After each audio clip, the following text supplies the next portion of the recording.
Subscribe کریں احسن الاسلام official channel کو اور دبائیں بیل آئیکن کو تاکہ آپ ہر آنے والی لیٹسٹ اپڈیٹ سے آگاہ رہیں۔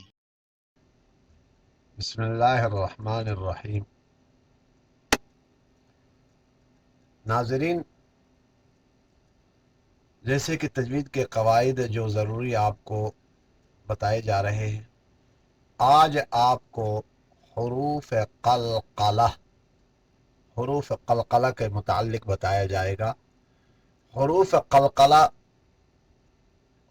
اس لیے کہا جاتا ہے کہ ان کی ادائیگی کے وقت آواز مخرج سے ٹکرا جاتی ہے۔ مخرج کہتے ہیں جہاں سے حرف ادا ہوتا ہے، اس کو مخرج کہتے ہیں، اور جہاں آواز دوبارہ مخرج سے ٹکرا جائے اس کو حروف قلقلہ کہا جاتا ہے۔ اس کا مجموعہ ذرا یاد رکھ لیں: قوف، قطوب جدن، قطوب جدن، اس کا مجموعہ ہے قطوب جدن، اور ہائی لائٹ کر لیا ہوا ہے، ذرا دیکھ لیجیے گا۔ با ہے حروف قلقلہ میں، جیم ہے حروف قلقلہ میں، دال ہے حروف قلقلہ میں، طا موٹا والا بڑا طا حروف قلقلہ، اور نیچے قاف حروف قلقلہ: قاف، طا، با، جیم، دال، قاف، طا، با، جیم، دال، قاف، طا، با، جیم اور دال۔ ان کو حروف قلقلہ کہا جاتا ہے۔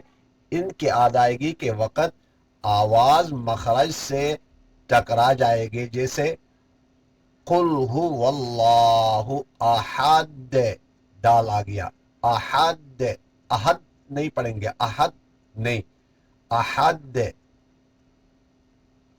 اللہ الصمد، لم یلد ولم یولد۔ اسی طریقے سے جو لفظ حروف قلقلہ میں سے آ جائے گا وہاں آپ نے قلقلہ کرنا ہے تاکہ آواز مخرج سے ٹکرا کر دوبارہ واپس آ جائے گی۔ جیسے کہ آپ کے ہاتھ میں اگر گیند ہے تو آپ نے اگر گیند دیوار کی طرف پھینک دی تو وہاں سے دوبارہ واپس آ جائے گی۔ اسی طریقے سے آپ کی آواز مخرج سے ٹکرا کر دوبارہ واپس آ جائے گی۔ اس کو حروف قلقلہ کہا جاتا ہے۔ آج کا لیسن مکمل ہوا چاہتا ہے۔ والسلام علیکم ورحمۃ اللہ وبرکاتہ۔